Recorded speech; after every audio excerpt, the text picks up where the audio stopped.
Qué gusto saludarlos, sean bienvenidos a otro capítulo más de Nacidos para Correr de Christopher McDougall. Vamos a leer el capítulo 24, Tap Tap Tip Tap Piti Pap. El amanecer llegó con las ventanas escarchadas y un golpeteo en nuestra puerta. Oye, susurraba una voz fuera, ¿están despiertos? Caminé hasta la puerta, temblando, preguntándome qué demonios habrían hecho los niños juerguistas esta vez. Luis y Scott estaban afuera, soplándose las manos ahuecadas. Era muy temprano. El cielo tenía todavía ese color café con leche. Los gallos ni siquiera habían empezado a cantar. ¿Nos escapamos para una carrerilla?, preguntó Scott. Caballo dijo que partiremos sobre las 8, así que tendríamos que ir ahora. Oh, sí, claro, dije. Caballo me llevó por un camino genial la vez pasada. Déjame ver si puedo encontrar a este hombre. Una ventana se abrió de golpe en la cabaña vecina. La cabeza de Jen apareció de pronto. ¿Van a correr, chicos? Cuenten conmigo. Billy, gritó por encima del hombro. Pon en marcha ese trasero, compadre. Entré a ponerme un short y una camiseta de polipropileno. Eric soltó un bostezo y fue a buscar sus zapatillas. Colega, estos tipos son cosa seria, me dijo. ¿Dónde está Caballo? Ni idea, voy a buscarlo. Caminé hasta el final de la fila de cabañas, suponiendo que Caballo estaría tan lejos de nosotros como le fuera posible. Toqué la puerta en la última cabaña. Nada, era una puerta gruesa, así que para asegurarme la golpeé fuertemente con el puño. ¿Qué? Rugió una voz. Las cortinas se abrieron y apareció la cara de Caballo. Tenía los ojos rojos e hinchados. Lo siento, dije. ¿Has cogido un resfrío o algo? No, amigo, dijo, cansado. Recién estaba consiguiendo dormir. Llevaba 12 horas intentándolo. Caballo estaba tan estresado que había pasado la noche entera dando vueltas en la cama con un dolor de cabeza producto de la ansiedad. Para empezar, el solo hecho de estar en Krill era suficiente para alterarlo hasta el límite. Es un pueblito agradable, pero representa las dos cosas que Caballo más odia: mentiras y matones, que esencialmente la Revolución Mexicana se lanzó en su honor. Enrique no solo organizó la apropiación de tierras, expulsó a miles de campesinos de Chihuahua de sus terrenos, sino que se ocupó personalmente de que cualquier campesino belicoso terminara en la cárcel, dado su segundo empleo como jefe de la red de espionaje del dictador mexicano Porfirio Díaz. Cuando Pancho Villa y sus rebeldes llegaron retumbando en su búsqueda, Enrique se escabulló hacia el exilio en El Paso, dejando atrás a su hijo, que fue secuestrado por los revolucionarios y luego rescatado a cambio de $1,000,000. Pero una vez que México atravesó su inevitable correctivo y retorno a su complaciente corrupción habitual, Enrique regresó a sus gloriosas maquinaciones, rindiendo un justo homenaje al peor virus humano que había parido la región. El pueblo nombrado por Enrique Krill era el área de lanzamiento de todas las pestes que aquejaban a las barrancas del cobre. Minería a cielo abierto, tala de árboles, cultivo de drogas y turismo de autobús. Caballo se volvía loco si tenía que pasar mucho tiempo ahí. Era como alojarse en un hostal enclavado en un campo de esclavos. Pero sobre todo no estaba acostumbrado a hacerse cargo de nadie que no fuera el tipo que se calzaba sus sandalias. Ahora que tenía que velar por nosotros, la aprensión le estaba oprimiendo el pecho con fuerza. Le había costado 10 años ganarse la confianza de los tarahumaras, y podía venirse abajo en 10 minutos. Caballo imaginó a Ted descalzo y Jen hablando sin parar en los oídos de unos incomprensivos tarahumaras. Luis y su padre disparando el flash de sus cámaras sobre sus ojos. Eric y yo hostigándolos con preguntas. No, amigo, no cuenten conmigo para correr ahora. Soltó un quejido y cerró de golpe las cortinas. Poco después, 7 de nosotros, Scott, Luis, Eric, Jan, Billy, Ted descalzo y yo, estábamos en el escarpado terreno que me había enseñado Caballo la vez anterior.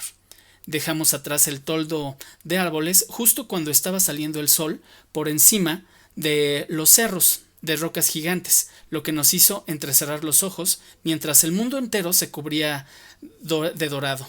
Gotitas de neblina brillantes bailaban a nuestro alrededor. Precioso, dijo Luis. Nunca había visto un sitio así, dijo Billy.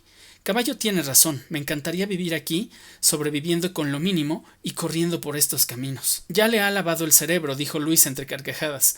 La secta de Caballo Blanco. No es por él, protestó Billy, es este lugar. Mi pequeño pony, dijo Jen sonriendo, te pareces un poco a Caballo. En medio de las bromas, Scott estaba ocupado observando a Ted descalzo. El camino serpenteaba a través de un campo de piedras, pero incluso cuando teníamos que saltar de roca en roca, Ted no bajaba la velocidad ni un ápice.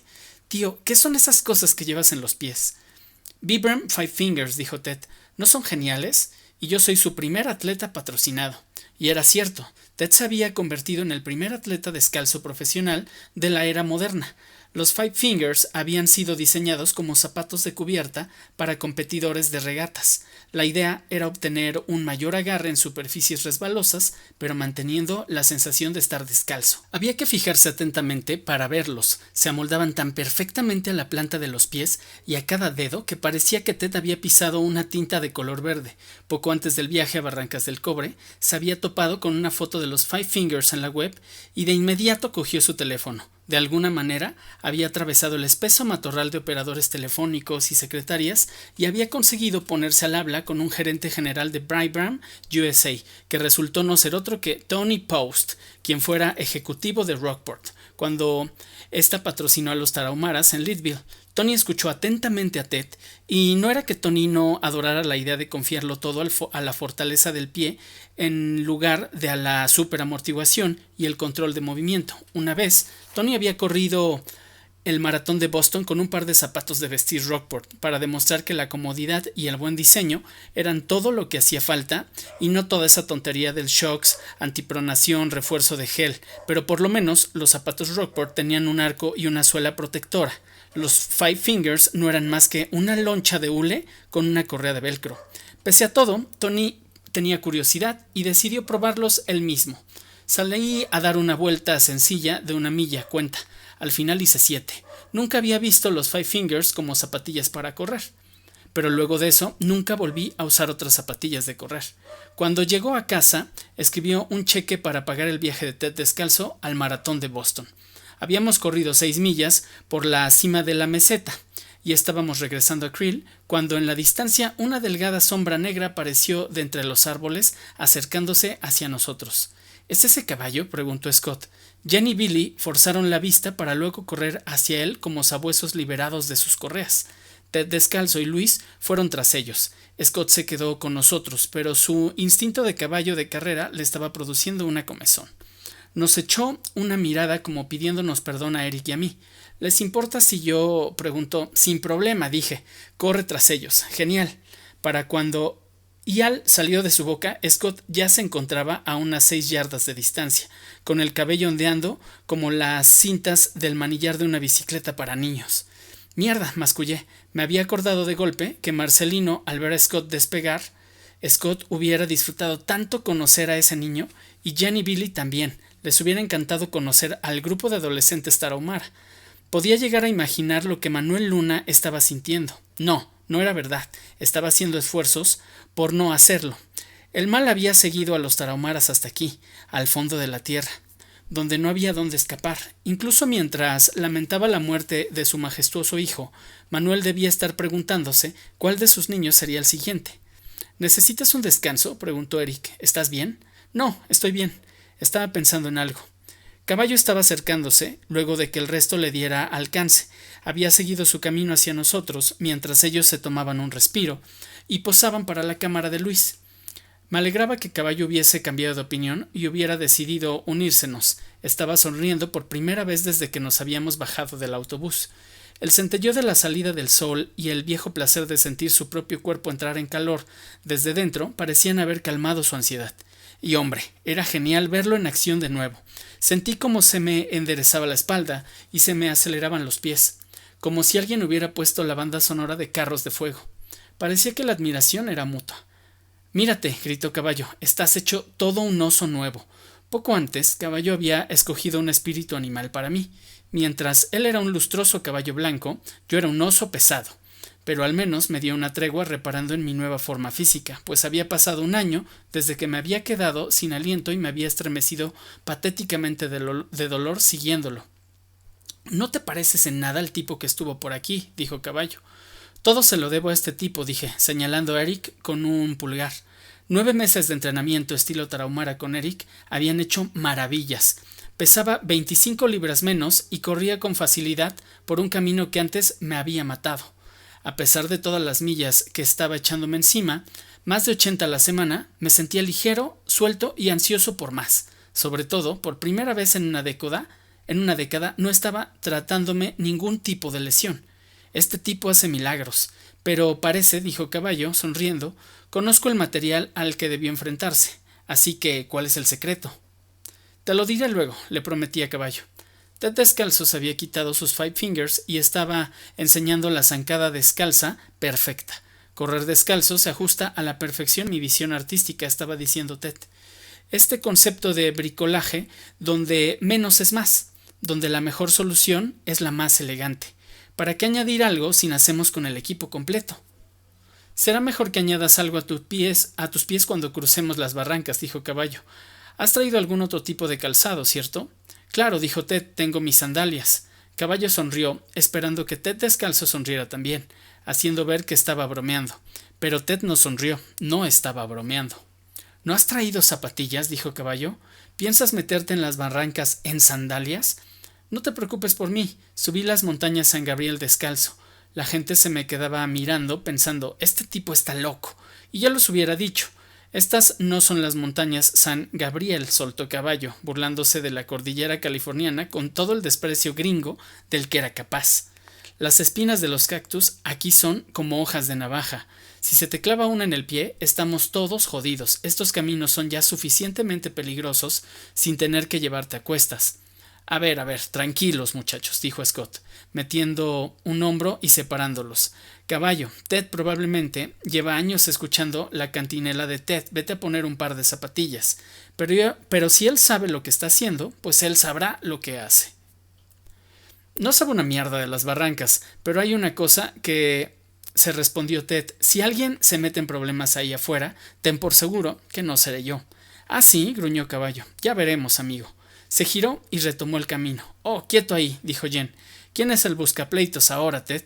Seguimos a Caballo hasta las cabañas, mientras Ted Descalzo insistía en exponernos su caso a gritos, a espaldas de Caballo, y el pueblo de Krill se despertaba. Eché un vistazo a mi reloj. Me tentaba la idea de decirle a Ted Descalzo que se callara y comprar un par de zapatillas baratas para hacer feliz a Caballo. Pero no teníamos tiempo. Solo había un autobús diario que hiciera el trayecto de 10 horas a través de las barrancas y partía antes de que abriera cualquier tienda. De vuelta a las cabañas, empezamos a meter nuestras cosas en las mochilas. Les dije al resto dónde podían conseguir algo para desayunar y fui a echar un vistazo a la cabaña de Caballo. No lo encontré ahí, ni a su mochila. Quizá estaba relajándose por su cuenta, me dije. Quizá, pero tenía la rara sensación de que había decidido mandarlos al infierno a todos y se había marchado solo, tras haberse pasado una noche larga preocupado, debatiendo si había cometido un error colosal. Estaba casi seguro de que ya había llegado a una conclusión. Decidí no decirle nada a nadie y esperar lo mejor. De una u otra forma, en 30 minutos sabríamos si toda la operación había muerto o sobrevivía con respiración artificial. Me puse la mochila al hombro y caminé de vuelta por el puente que cruzaba la acequia, donde habíamos hecho el juramento la noche anterior. Encontré al resto en un pequeño restaurante al final de la calle de la parada de autobús, recargando fuerzas con unos burritos de frijoles y pollo. Devoré un par y guardé unos cuantos en la mochila. Cuando llegamos al autobús ya tenía el motor encendido y se encontraba listo para partir. El conductor estaba acomodando los últimos bultos en el portaequipajes del techo y nos hacía señas. Espera, dije, no se veía Caballo por ningún sitio. Metí la cabeza dentro del autobús y escudriñé las filas de asientos. Ni rastro de Caballo. ¡Demonios! Salí para dar las malas noticias al resto, pero habían desaparecido. Di la vuelta al autobús y me encontré a Scott subiéndose al techo. Vamos, oso. Caballo estaba arriba del autobús ayudando con los bultos al conductor, mientras Jen y Billy estaban a su lado, tumbados sobre una cómoda pila de equipaje. Nunca podrás disfrutar de un viaje como este de nuevo. No era de extrañar que los tarahumaras creyeran que Caballo era un fantasma. No había forma de saber qué es lo que este tipo iba a hacer o por dónde terminaría apareciendo. Olvídalo, dije. He visto antes el camino. Voy a adoptar la posición listo para dormir entre los dos tipos más gordos que pueda encontrar. Ted Descalzo estaba subiendo al techo detrás de Scott. Oye, le dije, ¿por qué no vienes adentro conmigo? No, gracias. Voy a hacer un poco de surf de techo. Mira, le dije, explicándoselo al detalle, quizás deberías darle un poco de espacio a Caballo. Presiónalo demasiado y esta carrera está acabada. No, estamos bien, dijo Ted, tan solo necesita conocerme un poco. Sí, eso es justamente lo que necesita. El conductor estaba acomodándose detrás del volante, así que Eric y yo nos apuramos a subir, a acomodarnos en la última fila. El motor falló y luego volvió a la vida con un gruñido. En breve estábamos serpenteando a través del bosque, avanzando hacia el viejo pueblo minero de La Bufa, y desde ahí hasta el final del trayecto a la aldea de Batopilas, al pie del cañón. Luego de eso seguiríamos a pie. Estoy esperando oír un grito en cualquier momento y ver caer a Ted descalzo desde el techo, dijo Eric. No es broma. No podía quitarme de la cabeza las últimas palabras de Caballo antes de marcharse enfadado. Ya veremos, amigo. Caballo, como descubriríamos pronto, había decidido darle una lección a Ted descalzo antes de que fuera a meternos en problemas. Desafortunadamente, era una lección que nos haría a todos correr por nuestras vidas. Fin del capítulo 24. Pues ya nuestros personajes están enfilándose, enrutándose hacia esta increíble carrera en Barrancas del Cobre, un ultramaratón que jamás se repitió. Pero bueno, es un gran capítulo y recuerden que son 32 capítulos. Nos falta ya muy poquito y esto se va poniendo cada vez más interesante. Este es el libro de Nacidos para Correr de Christopher McDougall. Nos vemos en el siguiente capítulo.